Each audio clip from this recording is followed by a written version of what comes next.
I'm Stephanie Weaver, fine art artist, and welcome to my studio where I come to you every week to give you an oil painting project. Now, what's an oil painting project? So the purpose is to really show and focus in on a particular technique, color, or subject matter, and dive into that with the express purpose of learning it, painting it, and repeating. Learn, paint, repeat. That's what I preach all the time. This is not a master class. In my opinion, there is no such thing as a master class. Mastery is achieved over a long period of time with purposeful, practical applications like what we do in my positive painter community. So, if you like all the sound of this, then let's get started and we're going to cue the intro.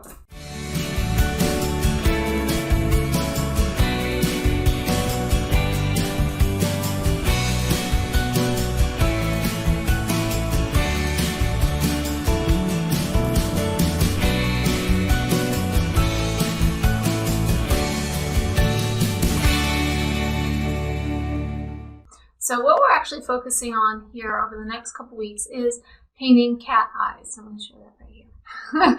Okay, so there's some cat eyes up here. This is what we're going to be painting over the next couple weeks. So how do I know it's going to take a couple weeks? Well, the method that I paint is using lots of layers. They're called glazes.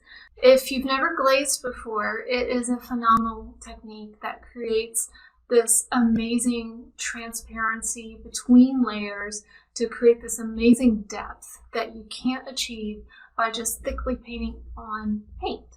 So this is a process that we're going to do over the next couple weeks. So this will be our first in a series of cat eyes that we're going to be working on.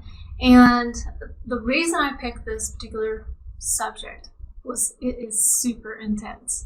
The color contrast here is just phenomenal, and my goal is to relay that intensity of color onto my painting itself.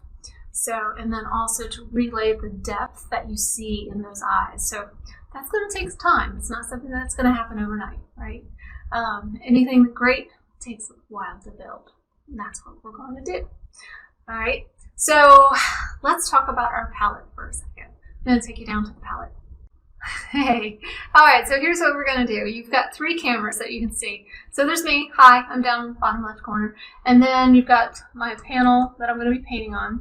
And then you can see over here, this is my palette. And I'm going to talk about that in a second. And then also you have the reference photo that's up on the display right now. That reference photo is also going to be available in the class as reference material, so you can download it and, draw it out. And I have a drawing sketch in there too if you just want to trace. I'm fine with tracing. It's another tool that's available to you. Yeah, it's up to you. Okay, so I'm going to touch on my palette here real quick. So I have my paints laid out the same way every single time. And the reason is it's kind of like this is my piano. I know where my color notes are all times.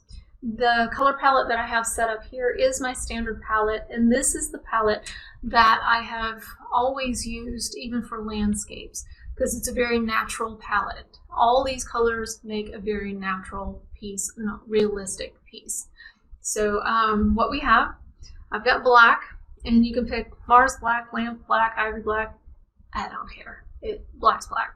And I always add additional colors, which is going to be so handy when we come into the black of this painting.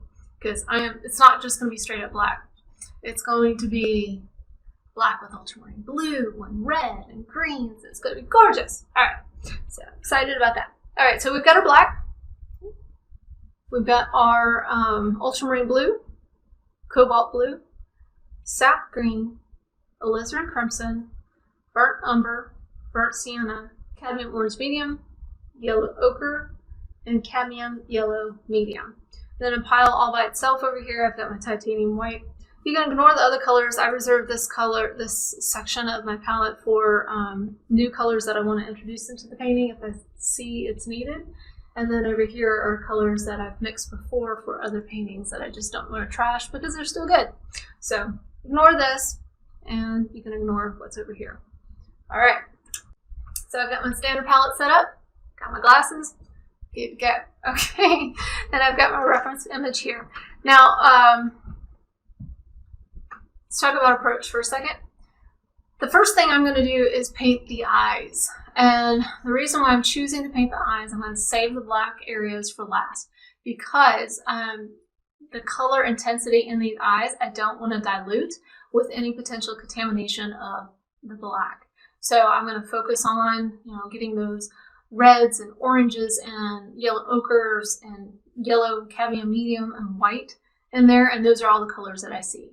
I'm going to focus on getting those, and then I'll build the black. Now remember, I am going to do this in multiple layers. So what I'm focusing in on, and this is a different approach than most artists, okay?